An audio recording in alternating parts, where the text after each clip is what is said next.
Shalom saudara yang sama dikasih Tuhan. Kembali lagi saya menyapa kita semua. Semoga Tuhan selalu menyertai kehidupan kita, melawat kita, terutama dalam menghadapi masa-masa yang sulit ini. Kali ini saya akan membagikan sebuah kebenaran firman Tuhan mengenai doa. Karena menurut saya doa itu adalah sesuatu hal yang penting, dan doa itu adalah sesuatu yang selalu terkait bagi umat Kristen. Tetapi hal yang pertama yang harus kita ketahui adalah apa itu doa itu sendiri. Doa adalah cara kita berkomunikasi dengan Tuhan. Ya, ada mungkin orang yang tidak setuju dengan pernyataan ini. Kenapa? Karena kalau kita berbicara soal berkomunikasi, itu berarti kita berbicara kepada orang, lalu ada tanggapan, ada respon. Tetapi kalau berdoa itu kan, ada orang yang berpikir kita hanya kita yang berbicara, tetapi tidak ada respon Tuhan. Nah, ciri-ciri orang seperti ini adalah orang-orang yang tidak mengerti akan kehendak Tuhan dan tidak mau belajar akan kebenaran firman. Berbicara soal berkomunikasi kepada Tuhan, doa adalah salah satu cara kita berbicara kepada Tuhan, sedangkan kebenaran firman Tuhan atau Alkitab adalah cara Tuhan berkomunikasi atau berbicara kepada kita. Jadi, kalau kita ingin mengetahui jawaban dari setiap doa yang kita panjatkan kepada Tuhan, maka kita harus rajin belajar Alkitab supaya kita tahu apa jawaban doa yang diberikan Tuhan kepada kita. Doa itu juga merupakan nafas hidup orang percaya. Mengapa nafas hidup orang percaya? Karena doa itu merupakan sesuatu yang sangat-sangat penting bagi hidup kita orang Kristen.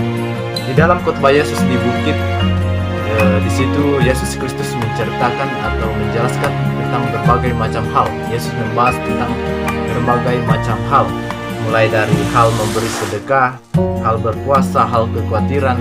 Tetapi di dalam pasal 6 dan 7, Yesus mengulang tentang mengenai hal berdoa, yaitu yang dalam pasal 6 dikatakan hal berdoa, dan di dalam pasal 7 yaitu hal pengabulan doa. Mengapa Yesus mengulang tentang hal ini? Karena ini adalah merupakan sesuatu yang sangat penting bagi kehidupan kita orang percaya. Menurut pengalaman saya selama saya hidup di dunia ini, dan ketika saya berdoa kepada Tuhan, menurut saya ada 3 jawaban Tuhan di dalam mengabulkan doa. Yang pertama adalah jawabannya ya, yang kedua adalah belum, dan yang ketiga adalah tidak sama sekali.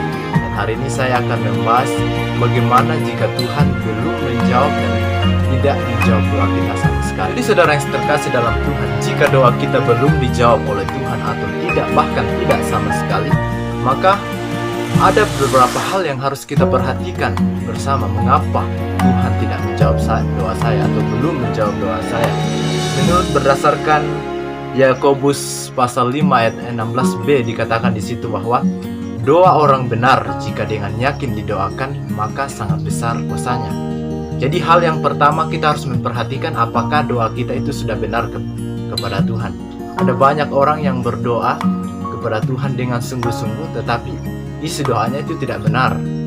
Jadi bagaimana doa yang benar itu? Di dalam Matius 6 ayat 5 di situ. Matius pasal 6 ayat 5 di situ dikatakan, dan apabila kamu berdoa janganlah berdoa seperti orang munafik. Jadi ada orang juga yang ketika berdoa itu motivasinya salah. Dia berdoa karena ingin dilihat orang, supaya orang lihat, wow, dia benar-benar beriman, dia benar-benar anak Tuhan. Jadi doa seperti ini adalah menurut firman Tuhan adalah doa yang tidak benar karena mengharapkan segala sesuatunya. Dan di dalam Yakobus 4 ayat 3 juga di situ dikatakan, atau kamu berdoa juga tetapi kamu tidak menerima apa-apa karena kamu salah berdoa, sebab yang kamu minta itu hendak kamu habiskan untuk memuaskan hawa nafsumu. Dan di dalam surat Yakobus ini juga sadar bahwa ada jenis doa yang salah, karena kita berdoa hanya untuk memuaskan hawa nafsu kita. Jadi motivasi dalam doa itu sangat penting. Jangan kita berdoa karena hanya motivasinya salah. Jadi ada orang yang berdoa kepada Tuhan supaya ia meminta kekayaan kepada Tuhan. Supaya apa? Dia dapat memuaskan hawa nafsunya tentang kekayaan itu. Jadi saudara yang terkasih dalam Tuhan, itulah salah satu hal yang harus kita perhatikan. Mengapa doa kita belum dijawab oleh Tuhan atau tidak sama sekali. Jadi yang kedua saudara yang disampaikan Tuhan, mengapa Tuhan belum menjawab doa kita atau tidak sama sekali, yaitu karena kita tidak yakin dan tidak sungguh-sungguh dengan doa kita. Ada orang doanya sudah benar, apa yang setiap kata yang diucapkannya itu sudah benar dan itu sesuai dengan kehendak Tuhan. Tetapi dia di dalam hatinya belum yakin atau merasa ragu-ragu. Jadi salah satu syarat supaya doa kita itu dijawab oleh Tuhan, kita itu harus yakin. Di dalam firman Tuhan di situ dikatakan, jika kita mempunyai iman sebesar biji sesawi saja, kita dapat memindahkan gunung. Jadi saudara yang terkasih dalam Tuhan, biji sesawi itu adalah suatu partikel yang sangat terkecil. Tetapi kata firman Tuhan, jika kita punya iman sebesar itu saja, kita sudah memindahkan gunung. Apa artinya? Bahwa jika kita mempunyai iman yang lebih sedikit daripada biji sesawi, bahwa itu berarti itu sangat besar kuasanya. Sedangkan biji atau partikel terkecil saja bisa dijawab oleh Tuhan, kita bisa memindahkan gunung. Apalagi kalau kita punya iman yang lumayan besar daripada biji sesawi. Jadi saudara yang terkasih dalam Tuhan, kita harus yakin. Bagaimana itu yakin? Artinya sepenuhnya kita mengharapkan Tuhan, karena hanya Tuhan yang mampu menjawab doa. Terus yang kedua adalah sungguh-sungguh. Kita harus benar sungguh-sungguh. Jangan hanya ketika berdoa hanya kepada Tuhan hanya satu kali.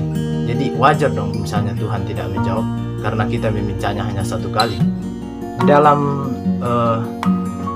Matius 7 ayat 7 di situ dikatakan, mintalah maka kamu akan diberikan, carilah dan ketuklah. Kata ini merupakan kalimat perintah, artinya Tuhan memerintahkan kita untuk berdoa, mintalah, carilah dan ketuklah.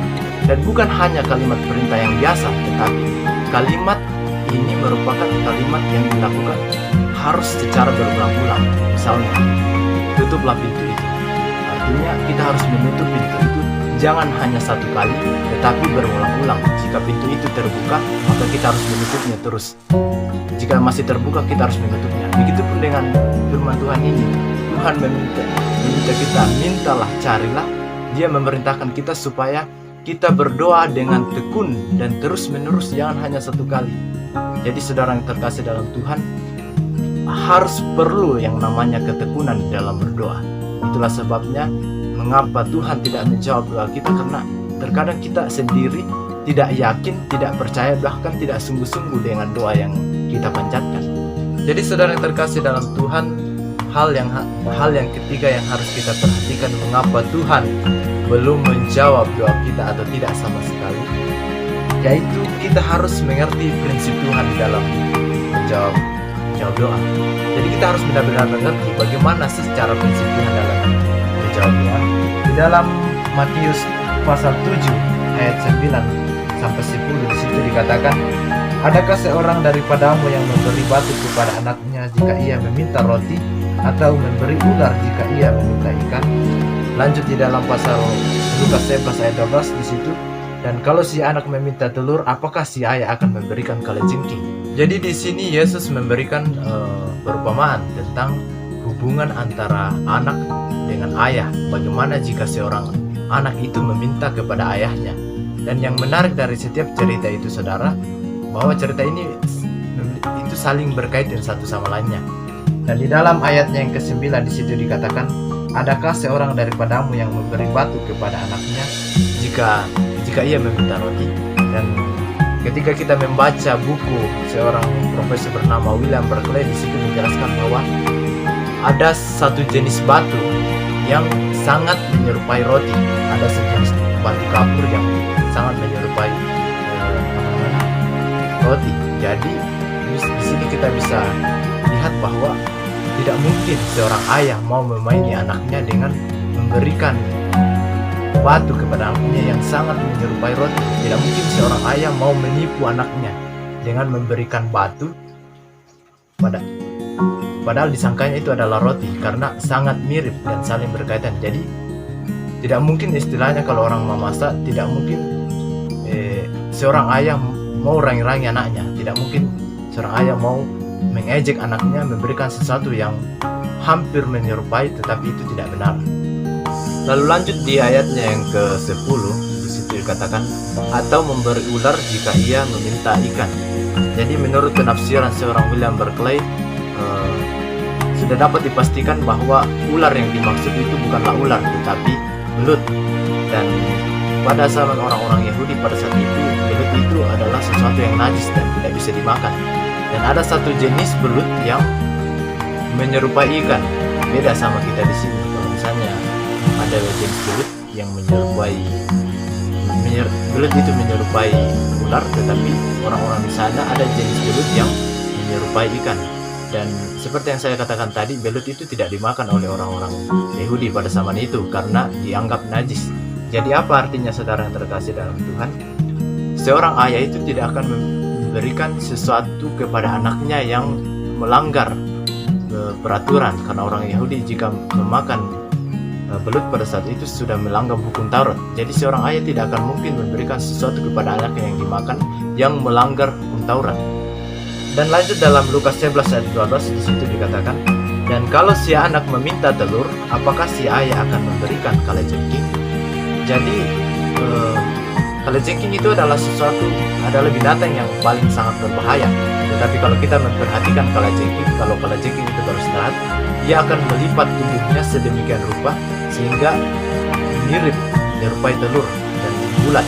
Dan ada salah satu jenis kalajengking di Palestina yang badannya itu menyerupai telur kalau misalnya ia beristirahat.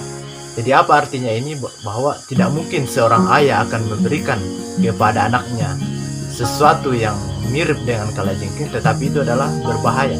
Maksud saya mirip dengan telur, tetapi itu adalah berbahaya. Jadi apa artinya semuanya ini saudara yang terkasih dalam Tuhan?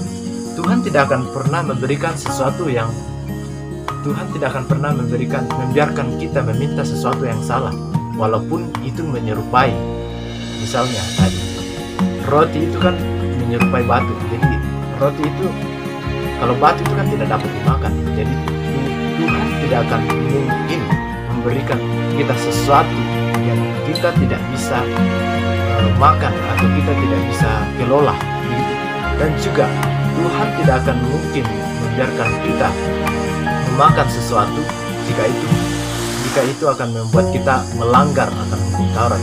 Dan yang terakhir, Tuhan tidak akan membiarkan kita memakan sesuatu yang kelihatannya mirip tetapi berbahaya. Apa artinya semua ini? Apa arti semuanya itu? Bahwa Tuhan tidak akan pernah membiarkan kita salah berdoa. Jadi prinsip Tuhan di dalam menjawab doa adalah Tuhan tidak akan membiarkan anak-anaknya salah dalam meminta. Jangan kita hanya meminta karena kita melihat itu adalah sesuatu yang baik, lalu kita cepat-cepat langsung bermohon kepada Tuhan supaya diberikan. Karena semua yang kita lihat baik itu tidak selamanya itu baik bagi Tuhan. Jadi saudara yang terkasih dalam Tuhan, pernahkah kita bersyukur karena doa kita tidak dijawab oleh Tuhan? Nah, itu merupakan suatu pertanyaan yang sangat luar biasa, karena saya pernah mengalami itu saudara.